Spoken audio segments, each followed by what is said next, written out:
اللہ وبرکاتہ۔ جیسا کہ ہم نے پہلے عرض کیا کہ ہر انسان پر، چاہے وہ مرد ہو یا عورت ہو، اس کے اوپر واجب ہے کہ وہ کسی مجتہد کی تقلید کرے۔ تقلید کس کو کہتے ہیں؟ احکام شرعی میں تقلید کے معنی ہے کسی مجتہد کے بتائے ہوئے فتوے پر عمل کرنا، اس کو تقلید کہتے ہیں۔ اب جس کی ہم تقلید کرتے ہیں اس کو مجتہد کہتے ہیں۔ مجتہد کے لیے چند چیزوں کا ہونا ضروری ہے۔ پہلی یہ کہ وہ مجتہد مرد ہو، یعنی خواتین نہیں ہونا چاہیے، بلکہ مرد ہو، عاقل ہو، بالغ ہو، حلال زادہ ہو، شیعہ اثنا عشری ہو اور عادل ہو۔ عادل کا کیا مطلب ہے؟ عادل کا مطلب یہ ہے کہ وہ واجبات کو انجام دینے والا ہو اور محرمات سے پرہیز کرنے والا ہو۔ اسی کے ساتھ ساتھ وہ ظاہراً اچھا بھی ہونا چاہیے، یعنی با اخلاق ہونا چاہیے۔ اگر اس کے جو ہمسائے ہیں، اگر ان سے اس کے بارے میں پوچھا جائے، دریافت کیا جائے، تو وہ اس کی اچھائی کی تصدیق کریں۔ یہ مجتہد کے شرائط ہیں، اس میں یہ خوبیاں ہونی چاہیے۔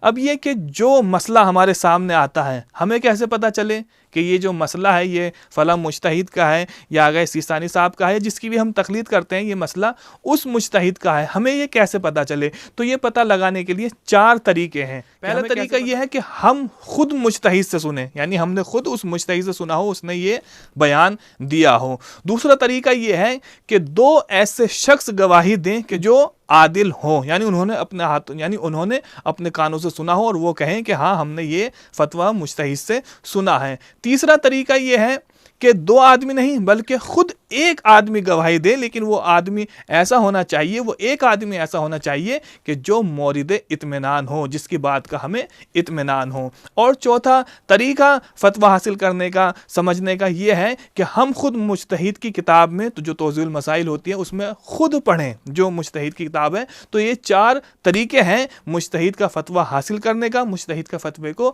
جاننے کا کہ یہ مجتہد نے فرمایا ہے۔ انشاءاللہ اور جو تقلید سے ریلیٹڈ مسائل ہیں وہ آپ کی خدمت میں ہم بیان کرتے رہیں گے۔ وآخر دعوانا ان الحمد